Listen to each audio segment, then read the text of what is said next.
Bienvenido a la emisora de Rey de los Reyes. Aquí estamos en el estado de Pennsylvania, en el pueblo de Allentown. Vengan todos para adorarle a Dios en espíritu y en verdad. Y el título de hoy se llama ¿Estás cambiando para ser más como Jesús? Así que estás cambiando para tener un espíritu más dulce como Jesús.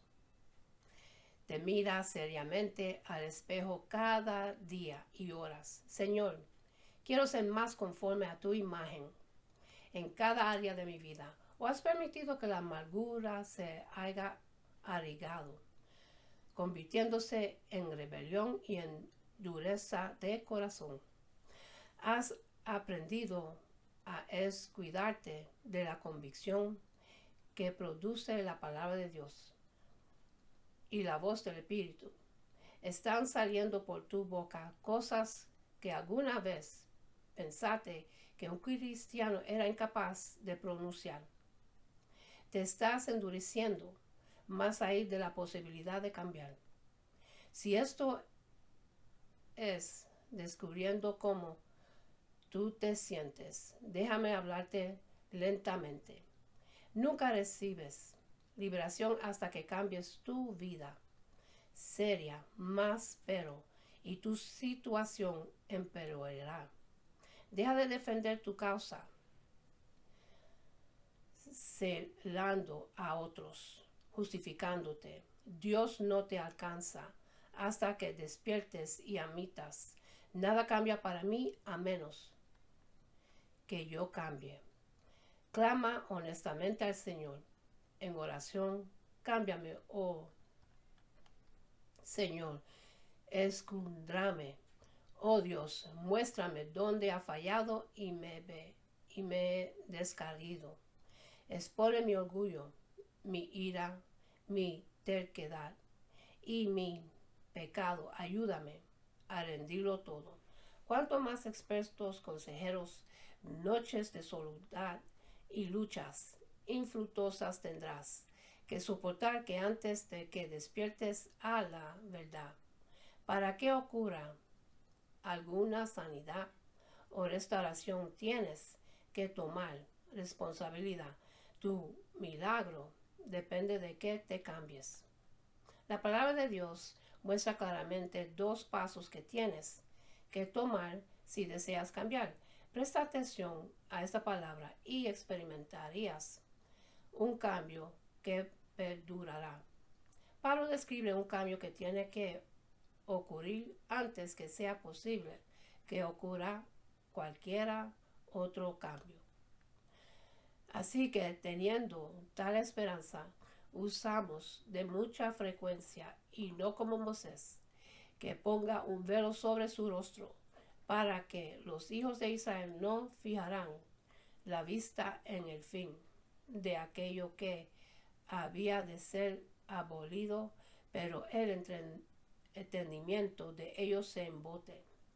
Porque hasta el día de hoy, cuando leen en el Antiguo Testamento, les queda el mismo velo no descubierto, el cual por Cristo es quitado.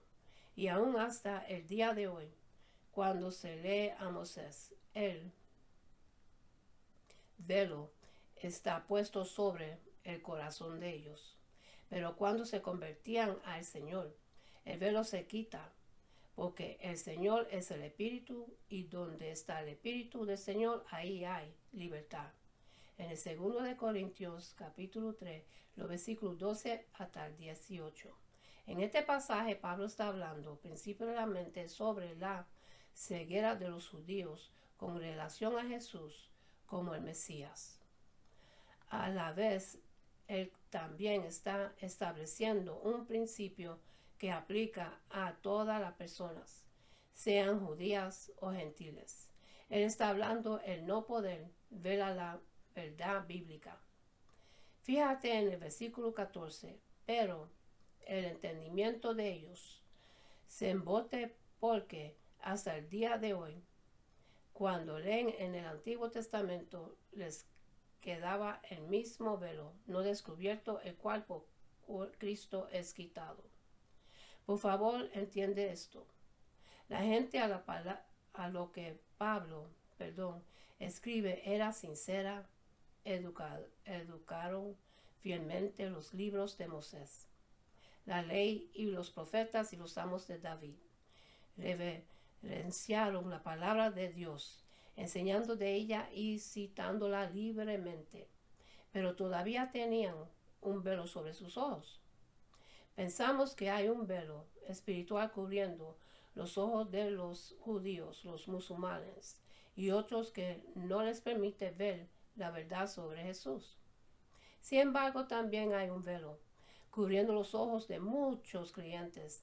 Ellos leen las advertencias de Dios en las escrituras, en las escrituras. Las escuchan cuando las predican con poder. Sin embargo, no son afectados por ella. De hecho, ellos continúan haciendo las mismas cosas que desunancia la palabra de Dios. Considera estos ejemplos. Jesús mismo dice, porque si perdonás a los hombres sus ofensas, os perdonad también a vosotros vuestro Padre Celestial. Mas si no perdonás a los hombres sus ofensas, tampoco vuestro Padre los perdonar vuestras ofensas. El Evangelio de Mateo, capítulo 6, los versículos 14 y 15. Cuando más claro puede ser Dios sobre este asunto del perdón. Sin embargo, muchos cristianos todavía tienen amargura, deseos de venganza, dicen, he perdonado a esa persona, pero no está hablando de corazón. Y el Señor lo conoce. Es posible que tal cristiano haya sido maltratado o despreciado por alguien, su jefe, su esposa, esposo, un compañero de trabajo, un amigo. Ahora, él piensa que se justifica tener ira o no perdonar. Sin embargo, la palabra nos dice que si él permite, aunque sea una onza de falta de perdón en su corazón, sus pecados se comenzarán a acumular en contra de él. Piensa en el terrible peligro en que se encuentra este cristiano. Detrás de sus pecados se amontonan sus oraciones. No son oídas. Él está totalmente por su cuenta, siempre en peligro. Su alma expuesta a los poderes satánicos. Y cuando él se presente ante Dios para ser juzgado, cada uno de sus pecados se levantará y lo acusarán. Ni una de sus transgresiones habrá sido perdonada, porque él no pudo perdonar a otros. Al oír al Señor decir, te advertí, te llamé, te hablé, tan claramente como puede, pero no quisiste escuchar. Más bien, persististe en no perdonar. Y ahora yo no te perdonar. Este es el resultado final de la ceguera espiritual, porque Jehová Dios de Israel ha dicho que él aborrece el divorcio. El libro de Milaquías, capítulo 2, versículo 16. La palabra establece muy claramente que Dios aborrece el divorcio. Sin embargo, algunos cristianos hoy le dicen a sus pastores o amigos y orando con respecto a divorciarme de mi esposa o esposo, y el Señor me he dado su aprobación. No, Dios responde a esa mentira directamente en el próximo versículo.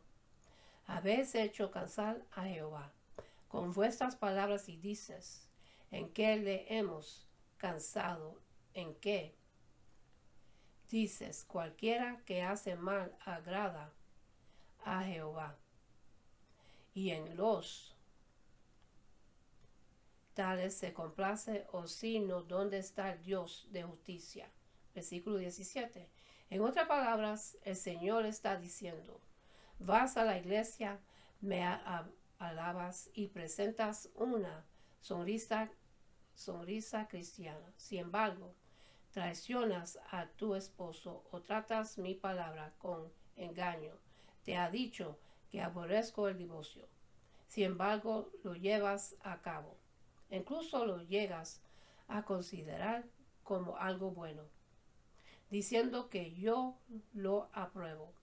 Pero estás ciego. Rechazas creer que te voy a juzgar por tu desobediencia. Hoy en día, la tasa de divorcio en los cristianos es tan alta como la de los no creyentes. Dime, ¿es que la palabra de Dios es un chiste? Se pueden poner sus advertencias a un lado, como si fueran tan solo sugerencias, en vez de mandatos. No, nunca. Un velo cubre los ojos de la iglesia, y Dios no está advirtiendo toda la consejería del mundo. No te sirve ni nada si tú no obedeces mis mandamientos. Mi palabra tiene que convertirse en la regla de tu vida. Esto no es para censurar a aquellos que están divorciados. El divorcio es inevitable en algunas situaciones, como por ejemplo, en casos de abuso físico, adulterio o cuando un esposo o esposa incrédula abandona el hogar. Pero os digo, amad a vuestros enemigos, bendecid a los que os maldicen, haced bien a los que os aborrecen, y orad por los que os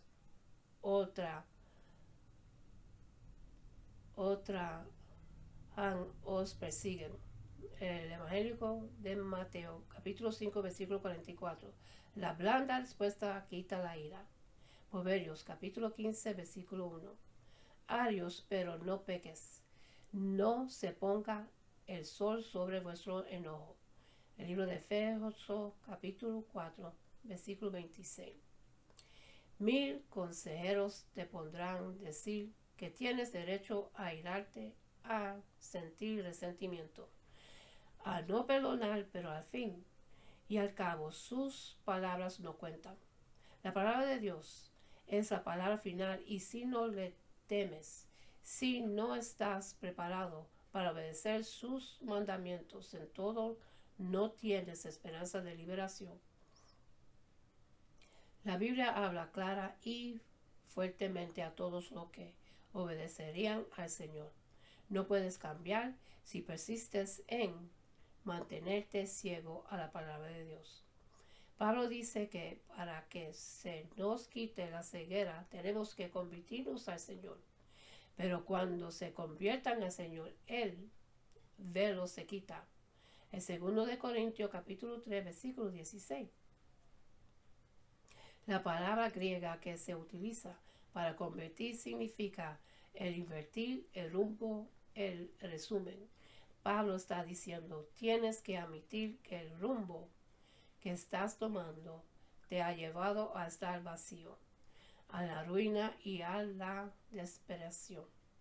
Si estás en confusión, si hay algo mal en tu vida y las cosas se están deteriorando, ahora sabes que tendrás que cambiar el rumbo. Puedes pensar, es mi esposo el que está mal, estoy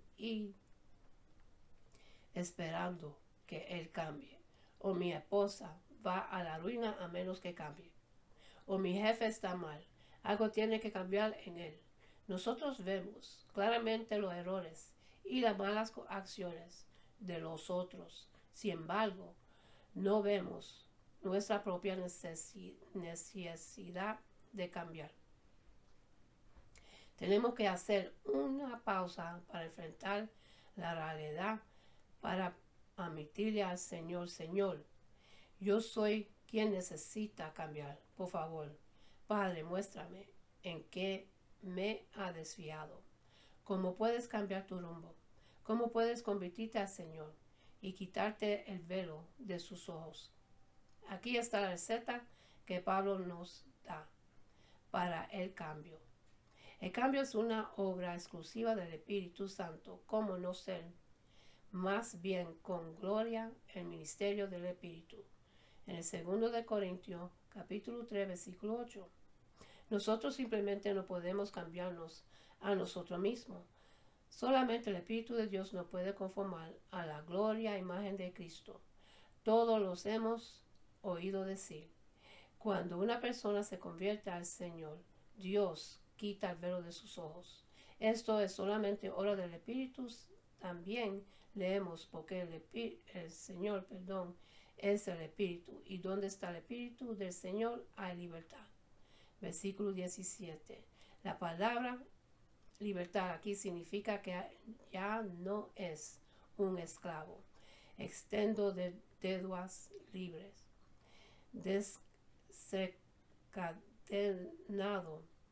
Esto describe la libertad que recibimos cuando se abren nuestros ojos. De repente podemos ver las cosas en una nueva luz. Solamente el Espíritu Santo puede romper la manera en que hemos visto las cosas por toda una vida. Solamente Él puede convertirnos y encaminarnos en el rumbo correcto. En resumen, esta conversación que Pablo habla aquí significa confiar completamente en el Espíritu de Dios. También significa alejarnos de toda consejería que no sea basada en la Biblia, de todas sus propias ideas y planes, y clamar solamente al Espíritu Santo para que te dirija y te lleve al buen camino. Pablo experimenta que ese tipo de conversión en Hechos capítulo 9, cuando todavía se conocía como Saulo. Él estaba en un rumbo incorrecto, hablando de tener un velo cubriendo sus ojos, y él estaba yendo a Damasco para perseguir a los cristianos. Saulo realmente pensaba que él estaba haciendo un favor a Dios, arrestando a los creyentes y enviándolos a la cárcel. Pero el Señor interceptó a este hombre y creó una crisis en su vida. Cuando Jesús se encontró con Saulo en el camino a Damasco, le golpeó con una luz tan poderosa que literalmente le dejó ciego. Saulo, ciego, tuvo que ser guiado hasta una casa en Damasco, donde permanecía hasta que el siervo de Dios, Ananías, llegaba. Ananías le dijo: hermano Saulo, el Señor Jesús, que se te apareció en el camino por donde venías, me ha enviado para que recibirías la vista y seas lleno del Espíritu Santo. El libro de Hechos, capítulo 9, versículo 17. Saulo rindió su pasado, su presente todo al Espíritu Santo, y inmediatamente se le quitó el velo de sus ojos. El cambio también requiere lo que Pablo llama una cara descubierta. Él escribe: por tanto nosotros todos, mirando a cara descubierta, como en un espejo, la gloria del Señor. El 2 Corintios capítulo 3, versículo 18. La raíz de la palabra cara descubierta aquí tiene un significado impresionante. Significa que estoy totalmente comprometido a permitirle a Dios que exponga toda cosa oculta de tu corazón con el fin de ser liberado definitivamente de ella. Esta carta descubierta clama: escudriñame, Señor, mira si en mí hay camino de perversidad. Muéstrame si estoy viviendo contrario a tu palabra. Quiero ser liberado de todo lo que no es tuyo. Quita mi orgullo, mis ambiciones, mi intelecto egoísta, mi racionamiento. Sé que no puedo encontrar la salida a mi situación. Espíritu Santo, necesito tu poder y tu sabiduría. Dejo antes de toda esperanza que tengo de poder resolver las cosas a mi manera. Para muchos creyentes esto es muy difícil de hacer durante toda su vida. Como creyentes han sobrevivido por su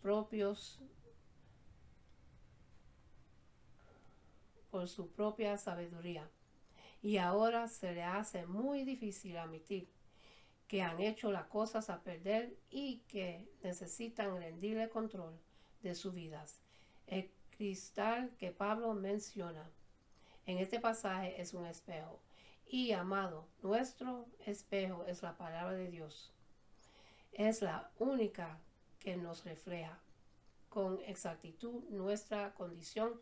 Pablo nos dice: ve al espejo de la verdad de Dios y contempla tu vida. Dile al Señor que estás en el rumbo incorrecto y que deseas cambiar. Pídele al Espíritu Santo que te humille y que te abra su palabra. No prestes atención a los consejos de otros, a tus propias ideas y a tus propias maquinaciones. Más bien, vuélvete al Espíritu Santo en completa confianza. Creer lo que Él te dice. Si confías en el Espíritu Santo, solamente alejándote de todas las otras ayudas, Él quita el velo de tus ojos. Él también envía a tu vida personas dirigidas por el Espíritu Santo y te comenzará a cambiar en ese mismo momento. Pablo concluye que poco a poco somos transformados a la semejanza de Cristo. El proceso simplemente no ocurre de un día al otro. Ocurre lentamente, paso a paso, según le buscamos y obedecemos su palabra. Somos transformados de gloria en gloria en la misma imagen, como el Espíritu del Señor. Segundo de Corintios, capítulo 3, versículo 18. Puede ser que no lo sienta, pero estás cambiando cada vez que abres las Escrituras y lees la palabra de Dios con un corazón abierto. Cada vez que te arrodillas y sacas tiempo de calidad para estar con el Señor. Cada vez que aclamas al Señor para que te guíe y te enseñe. A lo mejor piensas que no estás progresando. Nada, pero si estás progresando, el Espíritu procura traer estos 3 cambios maravillosos a nuestras vidas. El primer cambio es un aumento en el conocimiento de que Dios va a ser misericordioso con nosotros a lo largo de toda nuestra prueba. Por lo cual, teniendo nosotros este ministerio, según las misericordias que hemos recibido, no desmayemos, en 2 de Corintios capítulo 4, versículo 1. Este es el ministerio misericordioso que hemos recibido del Espíritu Santo. Él abre nuestros ojos a las tiernas misericordias de Cristo para nosotros. Él implanta en nosotros un conocimiento eterno de que el Señor está de nuestro lado, que Él es por nosotros y Él nos muestra aún comprometido está el Señor, para liberarnos de caer cuando Él se compadece por lo que estamos pasando. Cuánto nuestros sentimientos y nuestras flaquezas le afectan a Él. Puede ser que ahora mismo estás sintiendo que has sido abusado o que nadie te ama. El diablo te podrá estar haciendo creer que Dios te ha abandonado a tu propia suerte, que mereces sufrir, que todo ha terminado para ti, que no hay esperanza. Amado, esas son mentiras del infierno. Más que todo, Dios desea quitar de ti el concepto pervertido que tienes de Él. Él te ama internamente y ha establecido un tiempo para otorgar todas sus misericordias sobre ti. David lloró miserablemente al sentirse abrumado por su situación. Mi corazón está herido y seco como la hierba, por lo cual olvido. de comer mi pan. Velo y soy como el pájaro solitario sobre el tejado. Cada día me afrenta a mis enemigos y mi bebida mezclo con lágrimas. Mis días, son como sombra que se va. El libro de Salmos, capítulo 102, versículo 4 y versículo 7 y el 9 y el 11. El gemir estoy en una condición terrible física, mente y emocionalmente. Y fue en ese mismo momento que Dios determinó liberar a David. Y el Señor se movió rápidamente y en misericordia le ayudó y le confortó. David testifica: te levantarás y tendrás misericordia de sin por qué. Es el tiempo de tener misericordia de ella, porque el plazo ha llegado.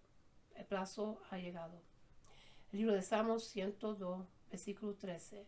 Dios establece un momento para liberar a David, en su hora más difícil, cuando él pensaba: he sido reducido a nada. De la misma manera, hoy Dios ha establecido una hora para liberarnos y enviar su favor sobre nosotros, y esto generalmente ocurre en el peor momento de la prueba. Ese es el momento en el que ya no luchemos para hacer las cosas a nuestra manera. Más bien, admitirnos: Señor, no puedo todo. Esto es te lo entrego a ti. Es mucho, te lo entrego a ti, El segundo cambio que ocurre es que ya no estamos abrumados por pensamientos de derrota, de darnos por vencidos. Según la misericordia que recibimos, no desmayamos. En el 2 de Corintios capítulo 4, versículo 1. Dios quiere que quitemos nuestros ojos de las circunstancias y que dejemos de enfocarnos en lo mal que están las cosas. La verdad es que puede ser que nuestros problemas no terminen pronto. De hecho, podrían empeorar. Y Él sabe que si nos enfocamos en cambiar nuestra situación, caeremos más profundamente en ansiedad y depresión. No cansaremos y desmayamos, perdiendo nuestra esperanza. Según el Señor revela su misericordia hacia nosotros, nuestro desmayo a comenzar a desaparecer. Pronto comenzaremos a crecer en la seguridad que Dios está obrando con nosotros, y nada satisface más a nuestro ser interior que saber que Dios tiene su mano sobre mí. No he llegado todavía, pero sé que estoy en la dirección correcta. Me estoy moviendo hacia el Señor. Cada día tu fe se fortalece más. El plantar en ti su paz y su reposo, y te pondrás levantar tan alto sobre tus circunstancias que nada te podría llevar a despertarte otra vez. El tercer cambio que ocurre en nosotros, es una renuncia total de las cosas ocultas y deshonestas. Antes bien, renunciamos a lo oculto y vergonzoso, no andando con astucia ni adulterando la palabra de Dios, sino por la manifestación de la verdad. Recomendamos a toda conciencia humana delante de Dios. El 2 de Corintios capítulo 4, versículo 2. Esto significa: ya no iremos a las escrituras tratando de justificar nuestro pecado. No buscaremos excusas para hacer el mal. Dios desea que nuestra vida sea un libro abierto. Por lo tanto, Él anhela que quitemos de nuestra vida todo pecado oculto, toda deshonestidad, las cosas clandestinas, engaños, mentiras, fraude, Por eso es que el Espíritu Santo busca cada cosa en nosotros que no es semejante a Cristo. Y si de verdad queremos cambiar, estaremos dispuestos a que Él trate con nosotros hasta que experimentes el cambio de Dios en cada una de estas áreas. Te puedes olvidar de recibir consejería, consultar programas de autoayuda o de restaurar relaciones. Pon todo a un lado por el momento hasta que estás listo a renunciar a todo tu pecado oculto. Cuando te hagas sometido a la palabra de Dios y a poder transformado de su espíritu, sería necesario que conversas a otros de que has cambiado. Según caminas en su verdad, el Espíritu Santo te recomienda a las conciencias de los que están a tu alrededor por la manifestación de la verdad, recomendándonos a todo conciencia humana delante de Dios. La palabra griega para recomendar aquí significa aprobación de Dios. Pablo dice, no tendremos que impresionar a nadie de que te has cambiado. Dios se mueve en sus conciencias diciéndoles en su interior, esta persona tiene mi bendición y mi aprobación. Ningún argumento podría refutar la evidencia alterna que el Espíritu de Dios ha puesto en ti. Y con esto termino, mis hermanos. Y para los que quieren recibir a Jesús en su corazón, para que su nombre esté escrito en el libro de la vida, repitan conmigo la oración de salvación y dice así: Padre celestial, en el nombre de Jesús, yo me arrepiento de mis pecados y abro mi corazón para que Jesús venga dentro de mí. Jesús, tú eres mi Señor y Salvador. Creo que moriste en la cruz y que me quitaste mis pecados y se levantó de los muertos. Lléname con tu Espíritu Santo. Gracias, Padre, por salvarme. En el nombre de Jesús. Amén. Y aquí, mi hermano, se tengo una oración de bendición que Jehová se lo entregó a Moisés y es para la bendición de su pueblo. Mira para allá. Jehová de los ejércitos, siempre en sus promesas, tiene versículos de bendición para su pueblo. Dios no ama y no quiere. Él no quiere que nadie perezca. Todo lo que se han alejado del Señor, yo le pido, vuelvan para atrás a la senda del Señor, que Él te ama. Arrepiéntete de tu pecado, que Él te ama. Él te busca y no quiere que nadie se perezca. El Señor siempre está con nosotros y por nosotros. Y Él nos ayuda en todo momento. Muchas veces nosotros estamos tristes, estamos disgustados, pasamos por sufrimiento y no sabemos qué hacer. Tenemos que entregarle todo a la mano de Dios. Y ahora la oración de bendición que Jehová nos bendice con esta oración. Se consigue en el libro de Números, capítulo 6, los versículos 24 hasta 26, dice así: Jehová te bendiga y te guarde. Jehová haga resplandecer su rostro sobre ti y tenga de ti misericordia. Jehová levante su rostro sobre ti y ponga en ti paz. Busquemos de Dios, mis hermanos, que estamos en los últimos días. Cristo viene ya. Den gracias a Dios por otro día más de vida. Y busquemos más de Dios. Que Dios me lo bendiga, me lo guarde, que tengan una buena noche, buen amanecer y hasta la próxima. Amén.